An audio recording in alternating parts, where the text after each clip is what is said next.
What's going on, everyone? Philly Insider Podcast. Familiar yet not familiar face next to me right now.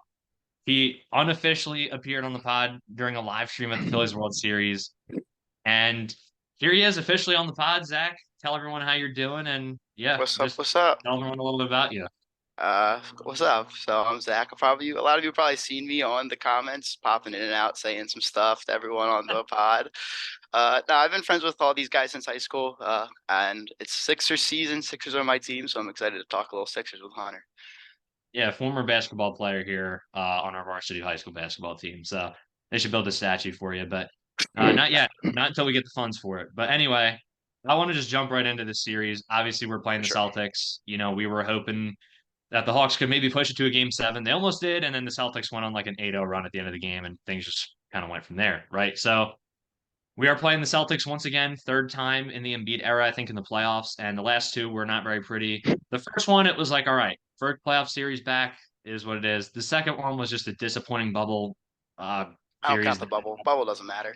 yeah, ended up getting Brett Brown fired. And now here we are with what we think is probably our best shot. How are you feeling going into the series, Zach? Like, what's kind of the vibes for you, your thoughts? I mean, it's a big series, right? I think that the fact that the Bucks also lost the Heat makes it like everyone makes it that much bigger because it's like if we get over this is like really our year, you know? It like adds that much more. Home court So the whole way. exactly. Like literally, if we get past the series, we have home court for the rest of the playoffs, which is like insane to think about. But I mean, there's so many people in Philly that just think that Celtics have our number, which is like fair. But like, I'm a believer, man. I think this is the year. I mean, there's a lot of factors going into it. There's freaking Embiid being hurt. Boston beat us 3 out of the 4 times this year, so there's a lot of things to consider. But like, it's a fresh start. We got fresh legs. They don't, hopefully. So I think we're my prediction right now is Sixers and 6. I can easily see it go to 7 though. I don't want it to go to 7 because it's a very different story. I think we can win. If it goes to 7, I'm still gonna. I think we can win it. It just makes it a little bit more scary. But I think Sixers and 6 right now. That's my thoughts. I think if it goes to seven, it kind of feels like Toronto all over again, to where like we really do have like the second best shot in the league maybe to win the championship, but unfortunately we ran into the Celtics and we put up some incredible fight, and then I don't want to speak that into existence, but it feels like not from a matchup perspective, but just from a vibes perspective, it feels very similar to me of that Raptors year. I think this team is better than that Raptors year when we Uh, lost to them, but it just feels very, very, very much the same in some ways. Thankfully, sure. we don't have JJ Redick out there getting obliterated by Danny Green. So, We got George like, Niang though, so it's yeah. okay. At least he's not in the starting lineup though. But That's true. well, we've talked about Maxey a good bit via text, Zach. We've Yeah, gone yeah. forth on this. He had an incredible couple games in the first round. Obviously, games 2 and 3, he came up big, especially at the end of those games. We would not have swept without him. That's for sure. And he's been incredible since he's been inserted back into the starting lineup. Him being on the bench was a terrible idea from the jump. Um, yeah, I mean, I was looking at some matchup numbers. I'm not going to mention specifics, but I'll just say he has not been very good versus Derek White this year. And obviously, Derek Yeah. White's starting now. Like, that's not really encouraging. What do you think is kind of the key for him to just carry over what happened last round and unlock that kind of second round maxi we're going to need this year? No, I mean, we've talked about it. Maxey is the key to the Celtic series because if you look at the 3 out of the 4 games that we played, I mean, Maxey has had one game. The last game we had is the only game he had positive plus or minus, you know. And first game of the first game we played against him, he had 21 points, I think, but it wasn't even that like impressive. It was a bad game overall. But and last game he had like a plus he had a huge plus 17, I think, but it was because Embiid was carrying him the whole time, so that doesn't even Yeah, count. But put up 50 some yeah, points. it's like Yeah. you can't even take that one into account. But Maxi gets No Jalen Brown that game either, exactly, too. exactly, and So Maxi just gets clamped by these guys, like you said. I mean, you've got the matchup like numbers and everything, but it's just you can see it when you look at their previous plays. Maxi gets clamped up for whatever reason. I don't know if he's in his own head when he plays the Celtics, but he just looks different out there. And this, I mean, I've we talked about it. I think he's the key to this series. You know, if Maxi shows up and does what Maxi can do, I think we're going to win the series. Actually, like I would be confident if you tell me Maxi's going to average like 23 points a game, and I think we're kind of like we end the series in 6 guaranteed. You know, like we got to see what happens. I mean, it also comes down to Embiid. If Embiid's there, if he's not there, Maxi has even an even more important role. He's got to really step up, him and Harden together. But yeah, Maxey, he's the key piece of the series. We need him. We need him more than ever. And I think this is going to be a good test for him. This is like going to be where he matures. I think this is where he's going to grow up into that number 2 player for us. I really think so. And I mean, when you see Derek White on the court too, and both those guys, like you think they'd be like a pretty good matchup for each other, but Derek White's been winning it. Maxey went 7 for 22 this year versus Derek White, 31.8% from the field, and 2 for 7 from three, so 28.6% from three Yeah. point range. And then on defense, obviously we know that's not Maxey's strength. So if he's not, I mean, if he's not able to equalize on the offensive end, and Yeah. then Exactly. Derek White's going I think 6 for 10 against him in the regular season from the field. Yeah, 6 for 10. So 60%. It's not ideal. I And two mean, for five from three, you'll take that. yeah, but So I mean, the Nets series was promising too because I think he got his yeah. confidence. That was huge. The confidence that he gained from games 2, game 3. I mean, even game 4 he played well. So you Yeah. gotta. I think he's got the confidence that he needs right now that we're gonna need him to have for the Celtics. So we'll see though. I mean, game 1's Monday. We're gonna find out everything there. But I really think he's gonna be the determining factor. Yeah, I mean, he's not a guy who I think really gets shaken by that type of stuff. Like, oh no, I'm playing Derek White again. I mean, I think he's just kind of it just kind of happens within the flow of the game. That's where a Yeah. lot of his shots seem to really come. End of the shot clock, or just when we're kicking out and he's open on the perimeter. I mean, Yeah. he always takes advantage of those opportunities that are there. And speaking of kicking out to the perimeter, I do want to touch on James Harden too. I mean, had a very weird round one. I would say fairly on brand with his past playoff track record, unfortunately. I don't know if the 22 missed layup stat was like official or anything, but it Mm. felt like that. Point being, it felt like a lot. And whether he was trying to lean in for contact or to me, it was more so just he had point blank layups to make and he just was not hitting them. They were, hitting off the front end of the rim. I don't really know what to expect from him in this round. If I had to guess, I would say we're probably going to get something similar to round one. And it's really going to come down to just if he can have one of those game ones where he ends up kind of making up for it from the 3 point range. I don't really know. I'm interested to hear what you have to say on this, but it. I'll say this: if we get any, even if we get like a pretty good Maxey, an elite Maxey would change my mind on this. But like if we get like a pretty good Maxey, and then like that version of Harden, I think we're in real trouble going into this series. Not gonna lie.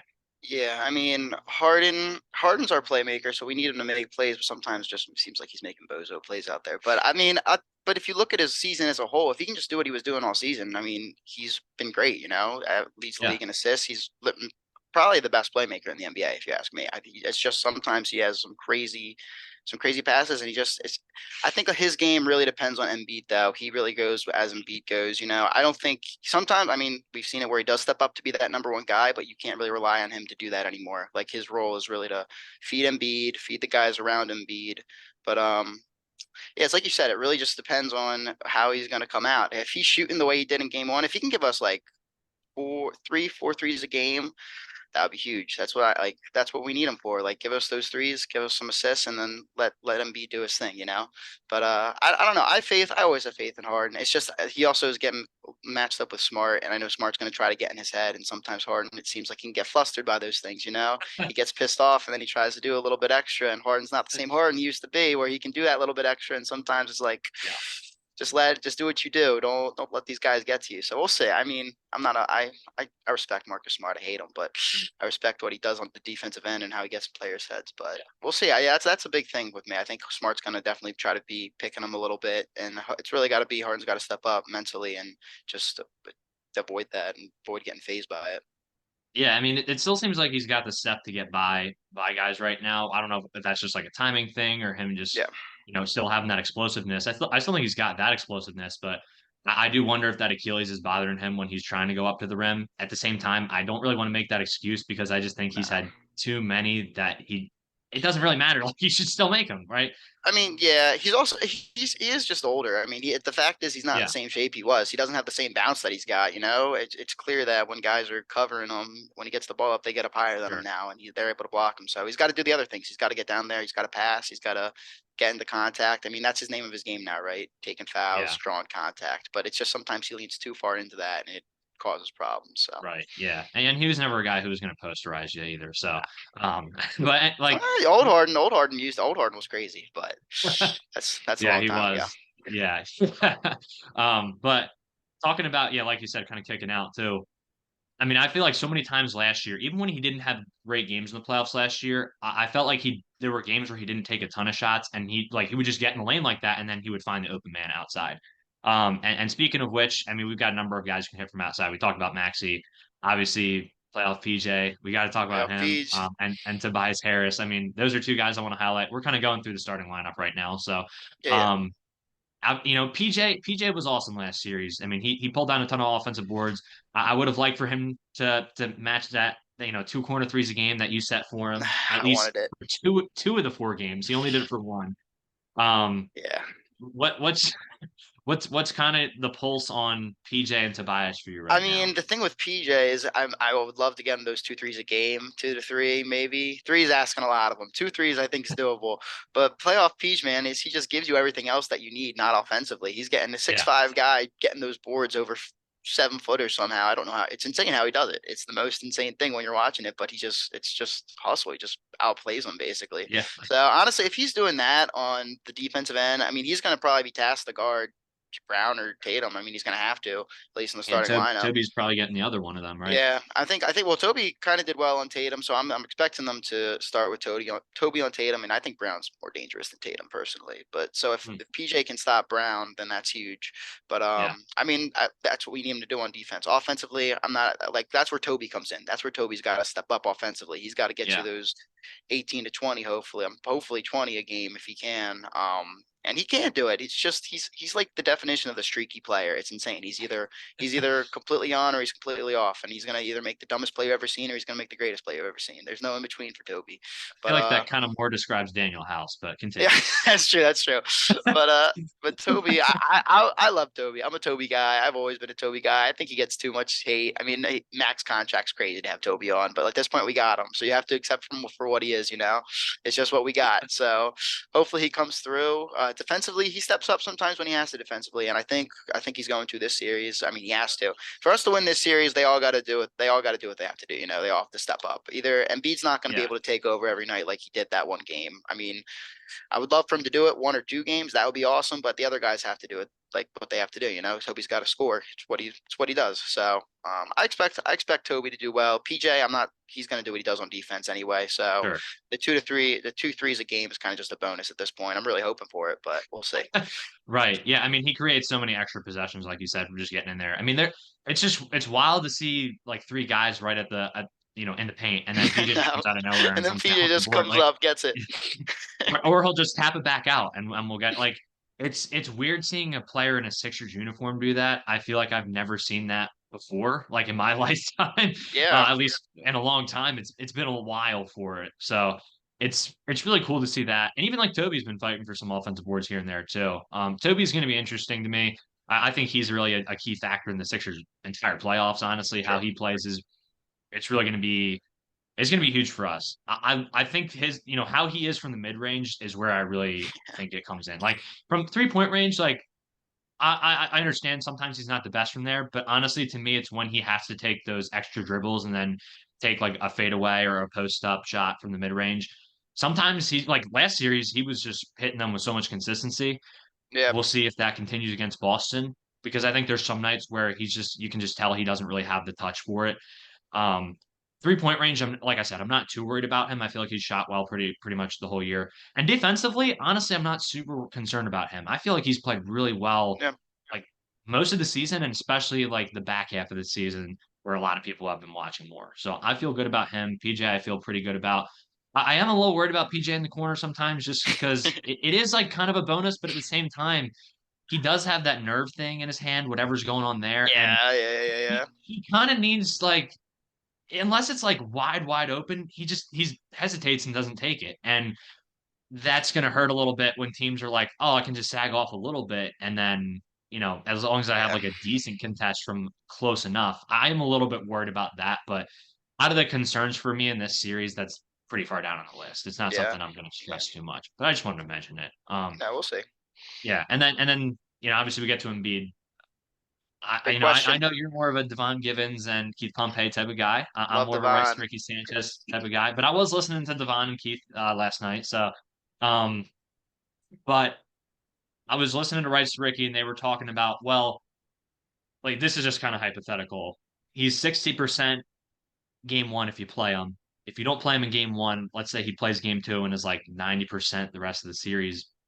I mean, is either of those really going to be enough? What's kind of your thoughts on So the if we're whole of the saying if we're saying 60%, if that's really the case, first of all, I think they're kind of, I mean, the fact that they didn't share a lot is a little concerning. This a little bit. He went to the doctors yesterday. They didn't we feel got like nothing in sharing the it. afternoon yesterday? Yeah. It's a little disappointing. It makes you a little bit more worried about it now. It's like it was like not much before, but now they're not saying anything, so we'll see.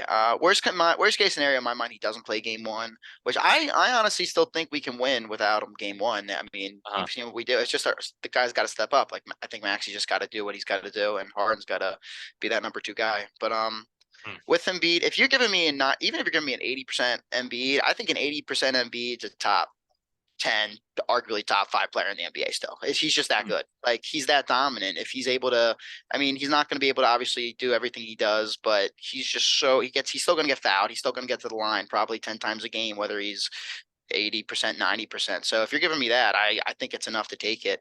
Um, he's not, I mean, he's not going to average 30 points a game this series. It's just probably not going to happen. I hope he does. It's just probably not in the cards. I mean, I think he has to average at least 25, hopefully get Right. upper higher 20s. But you do need him. I mean, you need him in this series. He can't do what he did. If he plays the same way he played against the Nets, we're not going to win. Like bottom Yeah. line, we're Absolutely. not going to win that series.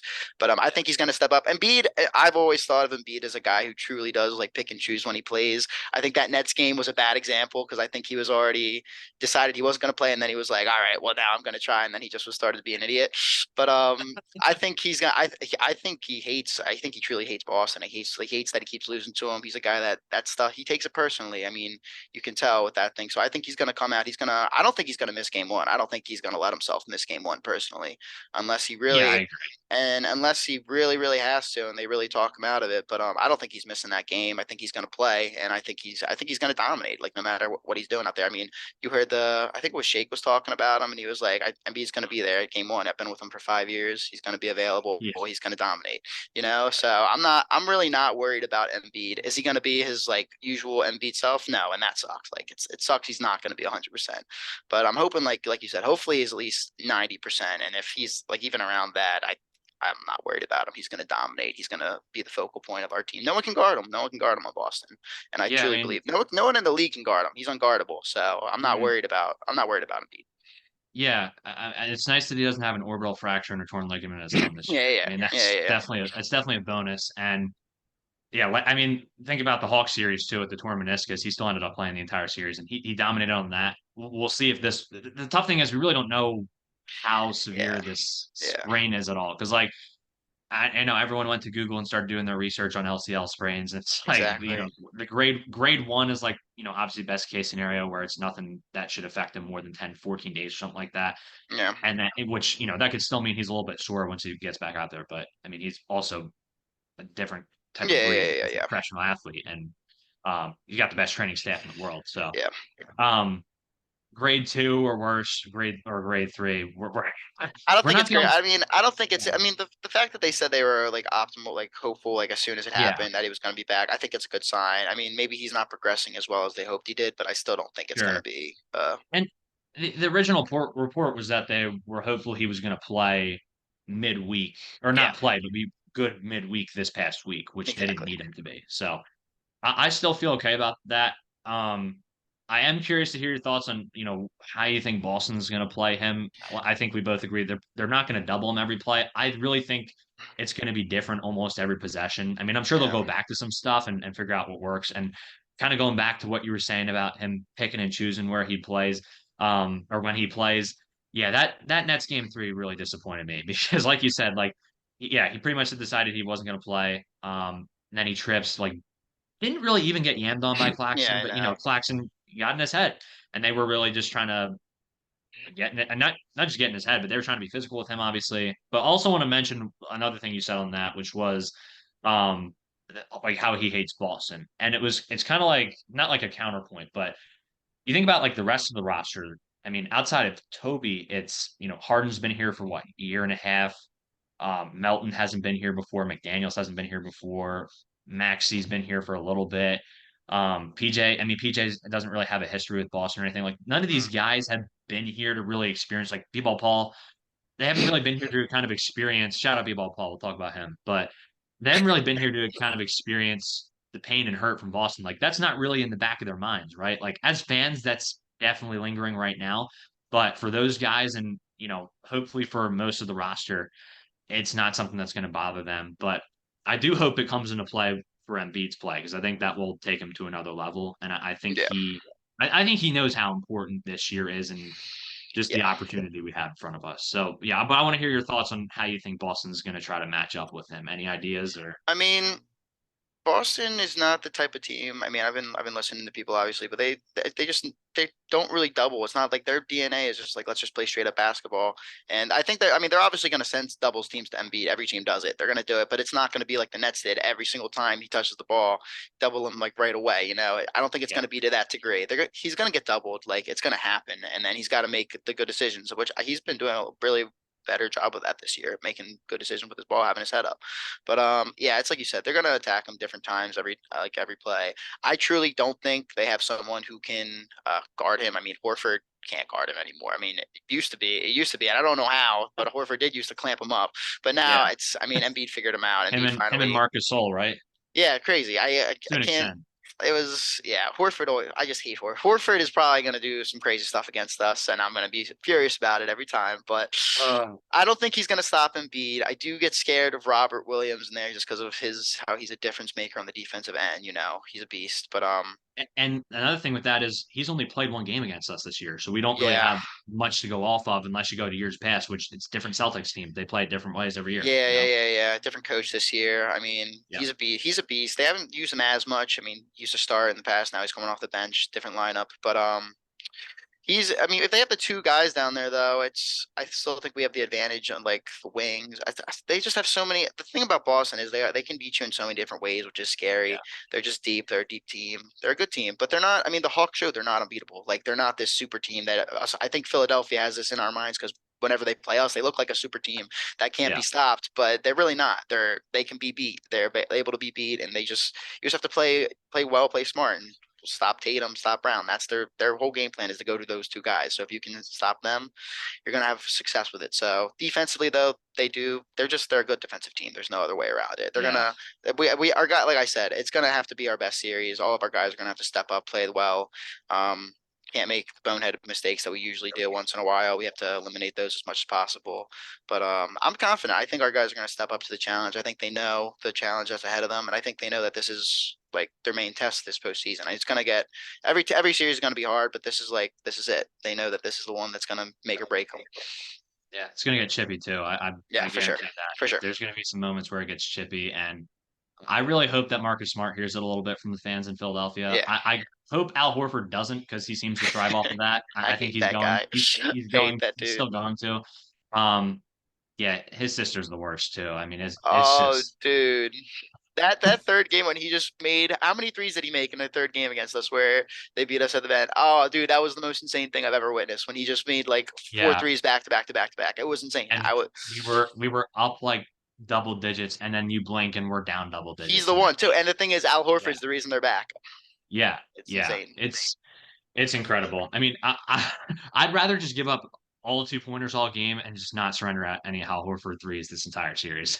Yeah, honestly, At that honestly, at that rate, we are a much better shooting team this year too. But yeah, like you said, they can beat you in a lot of different ways, and I think that's another thing is. I mean, when I was looking at the rotations, I mean, yeah, I probably have to do more research and talk to some Celtics fans that I know about that a little bit. But with the Sixers, I feel like it's very set in stone, kind of how they're going to rotate. It's going to be the starters obviously to start out, and then you'll kind of get McDaniels and Yang maybe trickled in there in the first quarter. Maybe not Yang all the time, but Melton will kind of get in the lineup, and then they yep. start out the second quarter. Usually start out the fourth quarter with Harden, Melton, Yang, McDaniels, and Reed, and then they kind of No like Paul. transition. Yeah, they transition back to the starting lineup, and yeah, I'm like you said, I think they're probably going to play Yang. They absolutely should not. I am really concerned about that because I mean we already know what's going to happen when he's on the court. I mean, and if he Yeah, can't equalize on the other end, what he took like 6 threes in the last series. I know you're not always going to have open shots, but it just felt like he didn't really do much in the net series. Maybe that's just me being biased against him, but considering that, and then considering kind of the depth that the Celtics have, I am a little bit concerned as we get deeper into the bench because I do think that Harden in the bench lineup has worked pretty well since we started using it. Yeah. But I do think you're going to have to be able to adapt and adjust in this series. And Boston's not going to throw the same lineup at you every time you bring your guys onto the court. Like I think McDaniels is someone who can probably take Sam Hauser and play pretty well against him. They kind of match up well. We'll see. I imagine those two will be matched up a decent bit. They're kind of similar size. Yeah. Both play forward. Like that'll be interesting to me how their minutes get matched up. I mean, obviously that's not going to decide the series, but it's little things like that that make the difference in some of those swing games, right? Yeah. And yeah, I would just I guess my question for you is just like what are your thoughts on kind of the depth of these both teams? You kind of talked about that a little bit, but yeah, anything you got on kind of the bench and any concerns there? I mean, the Celtics have the upper hand on the bench. There's no other Yeah, way to go past it. They're a deeper team. That's their calling card though. That's why they're so good. It's because they have so many different guys they can go to. I mean, it's primarily Tatum and Brown are gonna play the whole game, but it's just they throw other right. guys at you who are gonna be able to scrap with you. Like, I mean, Brogdon coming off the bench is just insane. He should be a starting point guard on like any other team, and he just comes off the bench. So Yeah, that the pickup fake that fake pickup was huge. So fake rookie of the year. yeah, But exactly. Yeah. Yeah, that's a whole other thing. But I mean, the fact sorry, that he's sir, coming Embiid off deserved it. But the fact that he's coming off the bench is it's scary. I mean, they're I mean, Melton, I mean, don't get me wrong. I think Melton's a heck of a six man. I think he's a killer. best one we've had in a little while. Exactly. I think he can make a difference in this series too if he actually can get a consistent shot going and like his defense is huge for us sometimes. So we'll see what happens there. But I'm not too worried about our bench like you said about Niang. The Niang's so frustrating, dude, because like if he's hitting those threes, it's like yeah, he's worth it because like he's energy. He gives us that energy. He's a little spark like that. Yeah, Something about Niang making those threes gives the team something to rally around. I don't know why. Yeah, yeah, he's the best. Makes the best faces. But you just can't rely on it. He's not consistent enough to rely on it every game. And then if he's not making threes, why is he out there? Because he's not helping you defensively. He's not a playmaker. He doesn't have the like ability to draw defenders really. But it's just hard because if he is making those threes, it's worth it. You know, we need shooters. That's the name of the game nowadays, and he can be a good shooter at times, and he's probably our best shooter off the bench, which is crazy. I mean, Melton might be too, but sure. bench. I mean, it's going to be one of those games that one of those things where I don't. We're going to try to go deep, but at times we're not going to be able to. I think in the fourth quarter we're not going to. I mean, you got to play your best guys out there against these Celtics. Yeah, So that's the main thing why the injury for Embiid kind of comes into play because he's going to have to play more time than he usually does. You know, in big situations. So that sucks, but. Our guys versus like our starters versus their starters, I think we have the edge bench wise. They I got agree. it. Um, but we'll see. I mean, I think in crunch time, which that's going to make or break us. You know, we'll see what happens. We've been with them in that situation many times. Hasn't gone our way sometimes. So we just got to learn from that and step up. And I think Embiid just got to take over. And then if not Embiid, Maxey's got to be ready to make a big shot. For sure. Yeah, and I feel like Melton's been playing a lot, like at the end of games, especially in the back half of the season, but he did in the net series a little bit too. And I remember he was playing at the end of that Celtics game where Tatum ended up hitting the game winner. Unfortunately, it was on him. It was a good contest. Yeah, it I was a good mean, shot. I know a lot of people wanted Jalen McDaniels on him. I did too in the moment, but Yeah, I yeah, do understand the rationale for it though. Like people will say that's why we acquired McDaniels. It's also kind of why we acquired Melton too, because Melton can do a little bit of everything and he gives you a lot, great defense. So, yeah, um, we'll kind of see how that plays out too. Like I'm really interested to see if Melton's on the court in those last few minutes of the fourth quarter as well. yeah, And that'll kind of be a key factor whether it's him or PJ. Because yeah, yeah, I mean they didn't put PJ on Michael Bridges, they put Toby on him. So I think there is like obviously PJ's not like as laterally quick, I guess you could say, as he used to yeah. be. But he can still hang with some of the guys in the Celtics for sure. But yeah, I would agree. I think they definitely got the edge in depth, and yeah, I mean that was most of what I had for you, Zach. But I mean, I do want to get to some predictions here for the series. I know you said Sixers in six, but that and any bold takes you got or anything else you wanted to talk about, now's I the time. mean, I don't know. We're on that Philly high right now with that draft last night. That was great.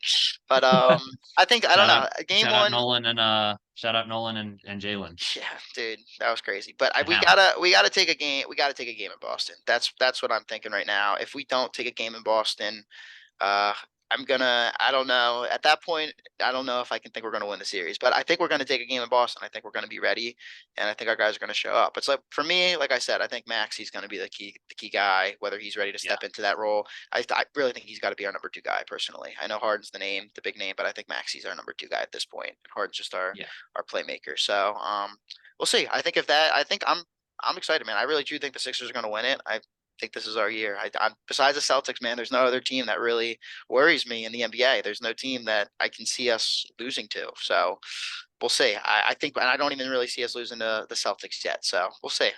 I'm excited. You I'm are excited, man. you're a big Suns guy though.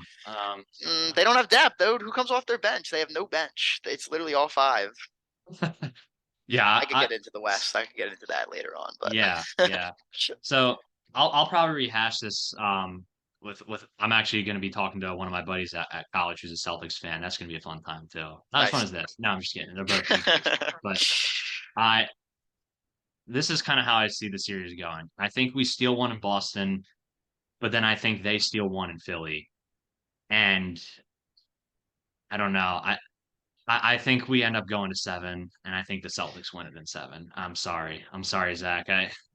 Oh, That's how I feel, man. it's fair. It's I fair. see a feasible scenario in which we win in six. I really do. I just I just can't call it. And if I'm wrong, I will be very happy I'm wrong. So it's I wouldn't say it's a win-win because if I'm Yeah. right, I'm gonna just be pissed off, to be honest. I But mean, yeah. I mean, in my scenario, I definitely we need the Sixers to win at home. We need them to defend that home court, and I think yeah, that Philly atmosphere is going to be big. I mean, it's going to be a huge series. We're going to show up. Philly fans are going to show up. We're going to let them hear it. So I think if we steal one in Boston, I'm confident we can take all three at home. It's going to be hard, but I think we can. It's going to be close, and some things are going to have to fall our way. You know, yeah. it's time for us. It's time for us to have some things fall our way. It just never has. It never has for the Sixers, and it's time for it to start happening. So And you need shots like Kawhi shot to fall our way for once. You know, it's got yeah, to happen at some point. Why not this year? right. And I mean, to your point, things have kind of been falling our way by just we kind of lucked out being the 3 seed, playing the Nets the Exactly. first round. I mean, look, I know Embiid's hurt, but you could look at that a positive way in that he's not as hurt as he has been in years past. Yeah, I mean, I guess that's the bright side of it, but so you'd rather have him 100%. But yeah, I really do think we've got a shot, and I think Philly fans are going to travel up to Boston too. I think for they'll be sure. there. TD For sure. Garden's still a great atmosphere. Boston's still going to have majority, obviously, but I am excited for the series, Zach. I think we've got a really good shot, and end of the day, it's just game by game, possession by possession. Exactly. Hard fight. Like we're talking here, worrying about how many games that the series is going to go to, but they're worried about what's going to happen that specific possession. So That's right. I'm Yeah. excited We'll for see. it. We'll Yeah, see. I think yeah, it's our time, man. I'll see you yeah. on Broad Street. I'll see you Let's hope there. so. I'll be home for Broad Street if that happens. Let's So go. I'm Let's go. excited for that. Yeah, Word. but anything you want to say before we sign off, Zach? It's been a pleasure. Glad to have you Been an finally on the pod. honor talking to Hunter Doyle, one of the best Philly minds out there, Philly sports minds. So excited. We're excited to have you come home soon too. Excited to hang out in person, watch some games in Thanks. person with you, man. So it'll be good. Yeah, I'll be home after game 4 of the Word. series. So Sweet. I think there's still going to be 3 games left after that. So we'll see what happens. But hey, Two if games. they're up 3-2 going into game 6, we're going to be there, Zach. I Let's guarantee go. it. Let's But go. yeah, all right. That's all we got Everybody. today, y'all. Thank you. Everyone drop a thank you, Zach, in the comments or W Zach or Whack, I'll be whatever back. you I'll want be to drop. back. Yeah, you'll be back for some games or for a For future sure. series at some For point. sure. So yeah, you're always welcome, Zach. Thank you guys again for watching. God bless. We'll see you guys later. Peace. Peace.